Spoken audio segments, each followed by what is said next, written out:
Hi, good evening, everyone. Sorry, I was daydreaming a bit. All right, so let me grab the screens and share. So I'll continue to last week. Some of the still waiting. Some of the reversals playing out. In fact, I don't think any has played out. Yeah.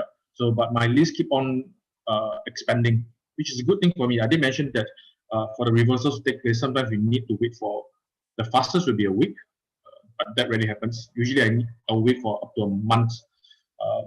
Even if I need to do that for the divergence to take place. Not divergence, sorry, the reversals take place.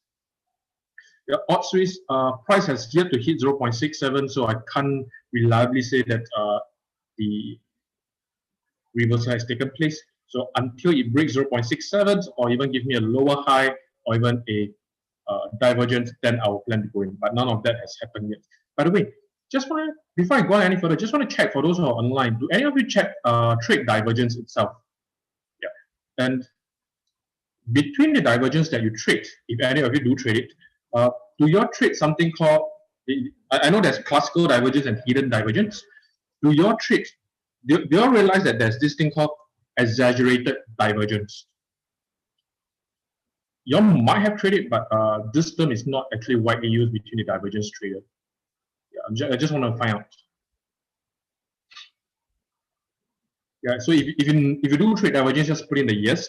If you do know what's exaggerated divergence, or if you don't know, then just put yes or no. Yeah, I'll probably just explain a bit. Yeah, I don't want to go to a term whereby you all don't really know. So Aussie dollar. So I can't now Aussie dollar. If you remove 0.73 away the so let's say you never. If you remove the horizontal level, what we have now over here is in fact this is really interesting. So you have a chart pattern which price is about breakout. That means it's an ascending triangle. Yeah. So doesn't mean that when I wait for a reversal, I'm only trading reversal. Yeah. So if a reversal fails, that means essentially I'm just waiting for a chance to go into a trend trading move. Yeah. So a normal trend trading move, you go by a high low, etc. Otherwise, chart patterns such as this, if it stands out, that means this is a ascending triangle. Is also in the play. Yeah. So this might be looking as though it's playing out now, Aussie dollar. Yeah. So I'm just waiting for a breakout move before I actually jump to it. Now, obviously, if I jump into this move, my stop losses will be below 0.73. Yeah, it's not below the candle. Yeah, since this is a good horizontal level as indicated in the past, then it makes sense for me to put my horizontal, my stop loss below this level. You can see that even then in the past, price is not that clean on this horizontal level. Yeah, so keep lookout. I don't think this will actually reverse. In the same breath, if Aussie dollar doesn't reverse, then Aussie Swiss will not reverse. Yeah, it will actually break through 0.67. So in that sense, you can wait for a break and retest of any structural horizontal level. Yeah. 0.67 is not a structural horizontal level, by the way. Yeah, this is a horizontal level. Yes, price do interact in the past, but structural level, this will be closer to it.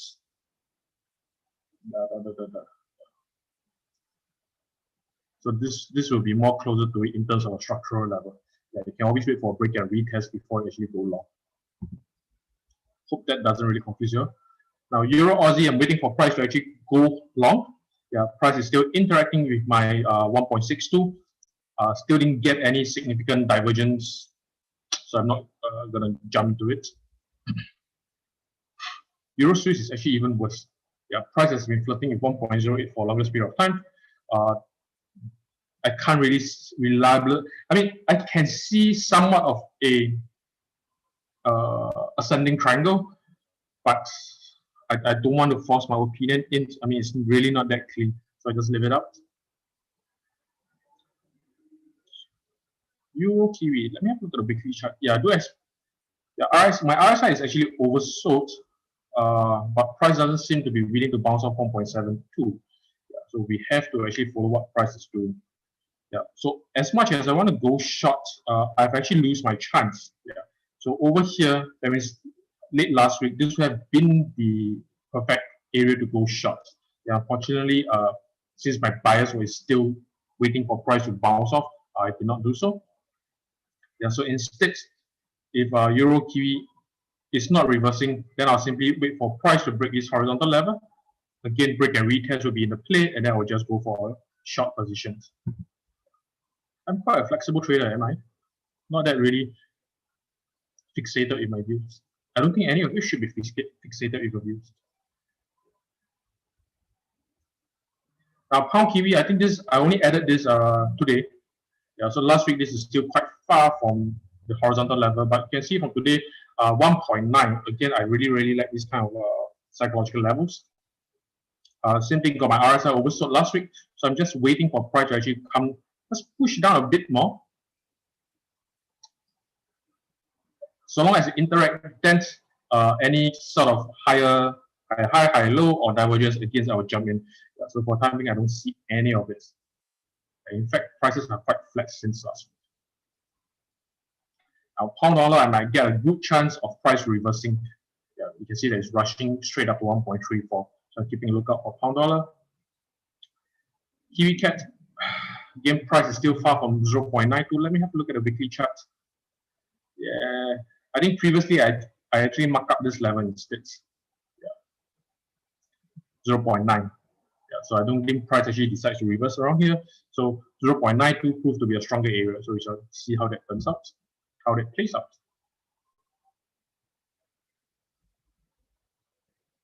Now, Kiwi Swiss, I don't think price will actually reverse. Yeah. So if you look at what the MACD indicates, this is very nice things to see. Yeah. So in fact, with what I'm seeing, let me see. At the weekly chart for Kiwi Swiss, this is a good level for price to bounce off 0.63. Currently, I don't see price bouncing off 0.63. Kiwi Swiss seems to be rallying. And on top of that, my MACD, the OSMA, seems to be giving me bullish momentum. I will actually be placing a long trade. This is the first time I actually recommended a trade, as it is during the show. Yeah. So I'll be actually trading this bullish engulfing bar over here. Yeah. So I might be actually putting in a pending order, and then my stop loss below 0.63, yeah, probably 5 pips below it, and I will see how that turns out. So this, in a very short term, yes, we can definitely see higher high and higher low. Yeah. So, and on top of that, this is where price actually bounce off. This is a structural level, horizontal level.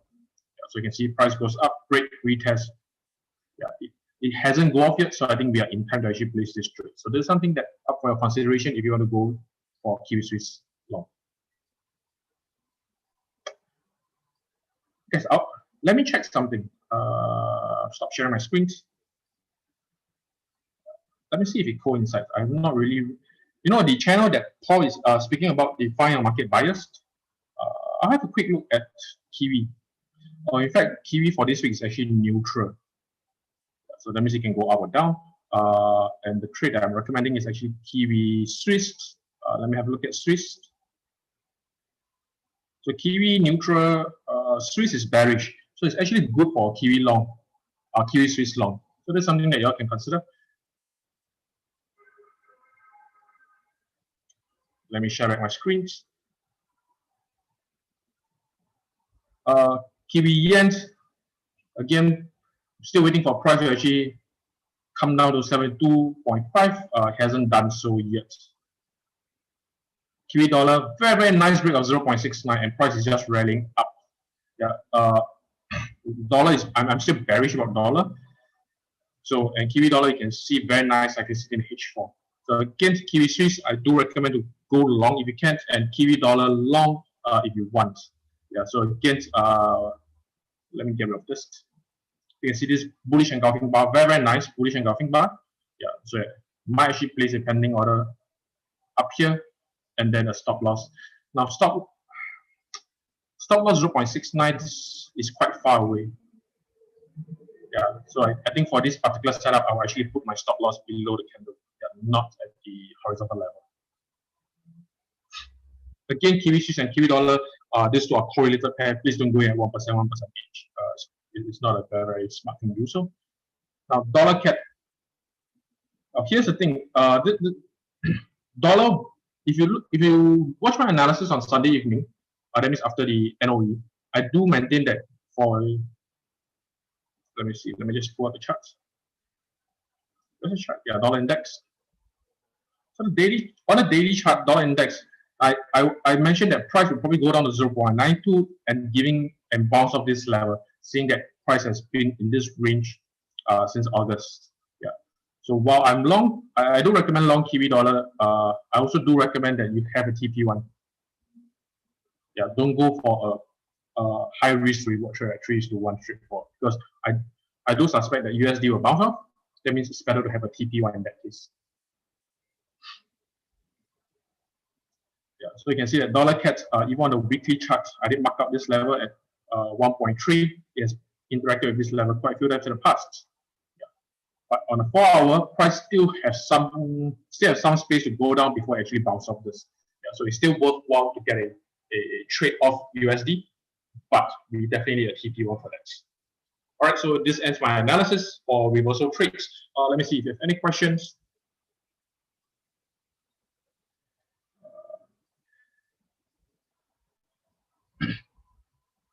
Oh, wait a minute. Okay, my audio is clear. That's great.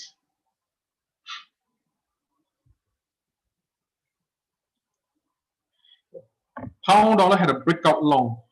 So let me have a quick look at pound dollar. Did I talk about pound dollar? I'm not too sure about that.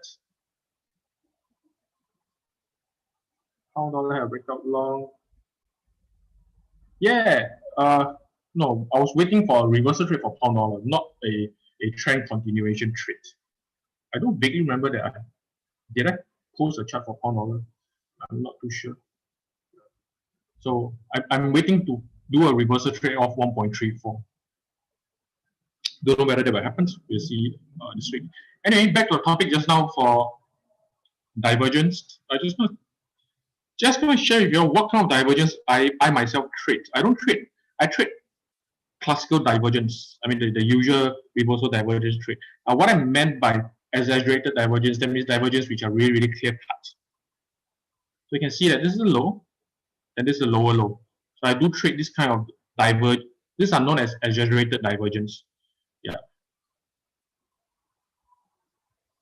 Whereby, what's the difference between this and the normal divergence that people usually trade is, let me see if I can find over here in this chart. Sometimes when you want to find something, it is not available.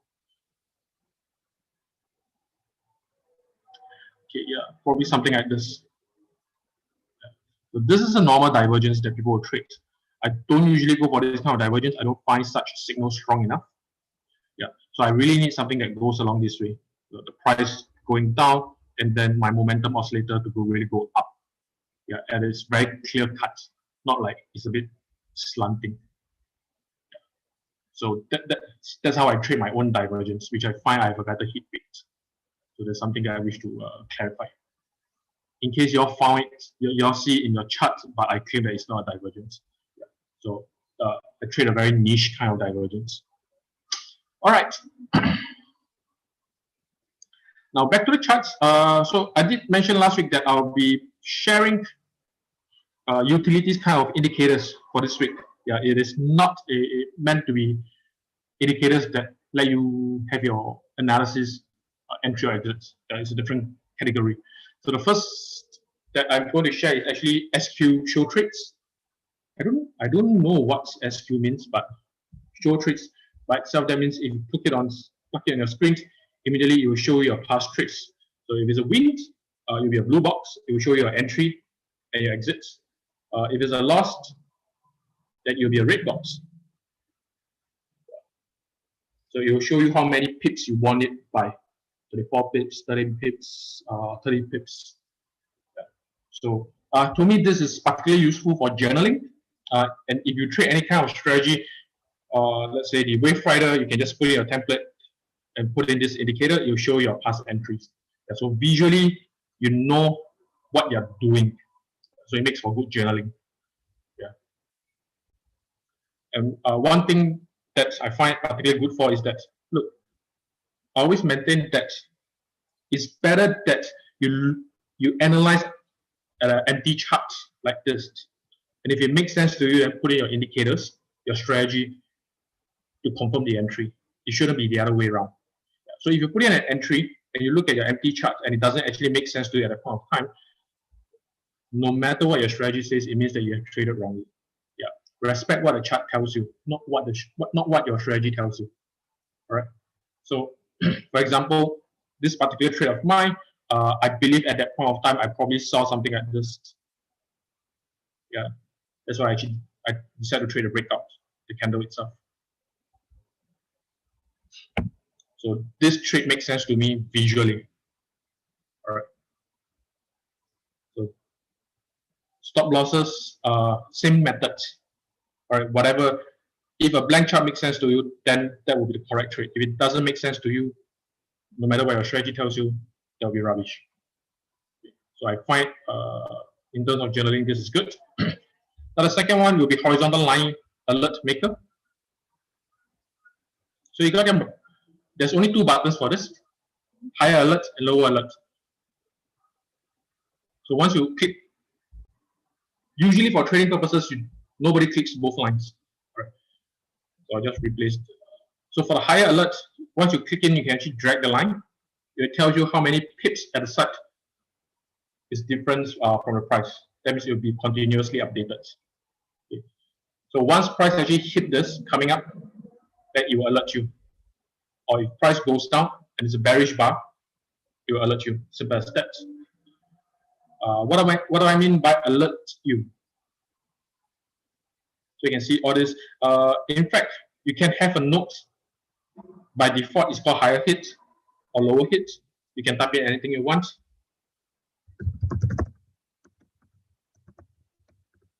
Yeah.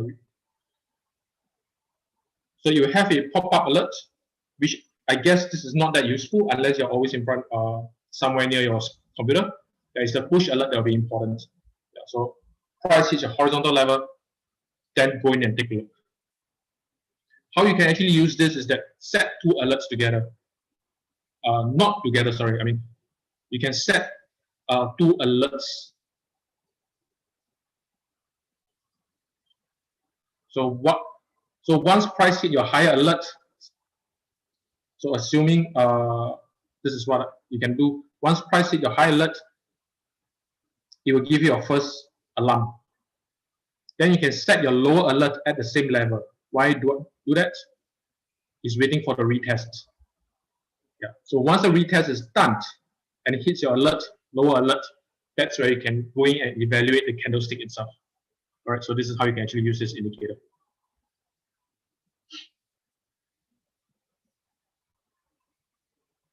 Now the third one, this is more for knowledge purposes or even analysis if you need it. FXR correlations. Let me share another chart. So according to the correlation chart, let's say Euro Pound, right? It should be negatively correlated with Pound Yen as of now. All right, correlation change year to year. Right? Or should I choose another one? Pound dollar, that'll be easier. So pound dollar will be negatively correlated with Euro Pound and positively correlated with Pound Yen. Now, how does that work out? Let's have a look.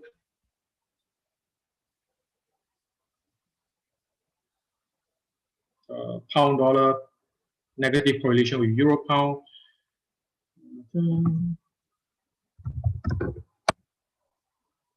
So this is how pound dollar looks at on the daily chart. And if you drag in this indicator, your inputs, right, you need to change it to whatever chart that you want it to compare with. Should be in capital. That means it should be the same designation as the one in your market watch. Yeah, so some of your own brokers, it may have different prefix or suffix. Yeah, so that means it might go Euro Pound dot something something something. Then you have to key in that too. Yeah. So this is how it looks like pound dollar negative correlations with euro pound. If you put both charts together, you can change it to a line chart. I need to change color for that. All right. So what this means is that this is more for, I would say, advanced way of doing your market analysis. If you got a pound dollar long signal and you got a euro pound short signal at the same day, and if you decide to take both trades together at 1%, it simply means that you're actually risking 2% trading the correlation. This is something that as you become more profitable, this is something that we actually avoid. Yeah. You certainly can trade 0.5% and 0.5%. Yeah. But if you're placing two trades with a positive correlation pair or negatively correlation pair, then to simply saying you're actually over risking. Now, so just now as we view pound dollar is negatively correlated with euro pound, then but it's positively correlated with pound yen. I'm making myself sound like a tongue twister.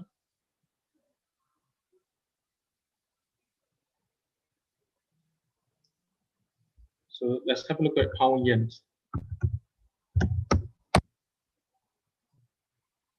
So you can see how pound yen charts move together with pound dollar.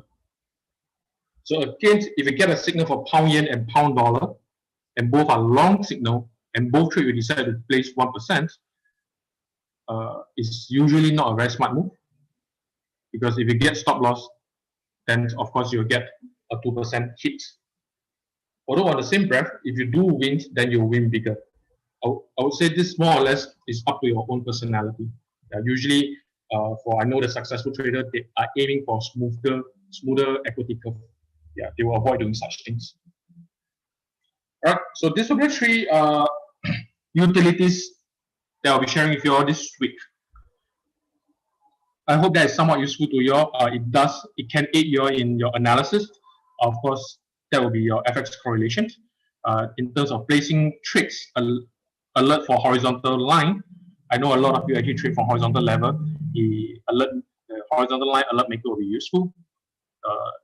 For journaling purposes, the show trades will be useful.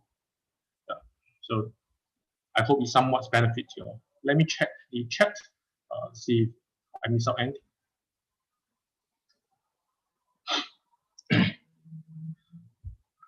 Yeah. Flow strategy, I know you trade divergence. And I understand the way Mikey Trader trades divergence is a bit. I mean, when I first set in his course for flow, even the non-exaggerated divergence, he also do trade it. But I'm not saying that it's right or wrong. I'm saying that in my personal observations, I find that exaggerated divergence does play out better, usually. This is probably something that you can actually backtest on your own. Right?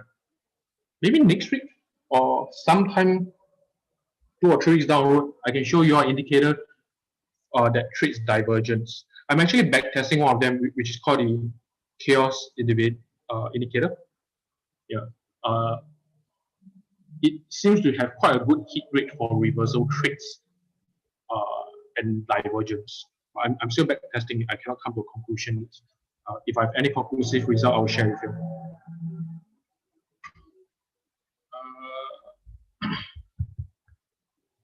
Hey, wait a minute. The link to actually download those 3 is not up. Let me grab it and see if I can share it with you. I actually didn't see it. Yeah, so I've actually posted the link in YouTube. So that's actually my own Google Drive. I will delete the link at the end of the week. So if you want those 3 indicators, grab it from my Google Drive sometime this week or even now. All right, so that's all for this week. Thank you and have a nice evening ahead. Goodbye.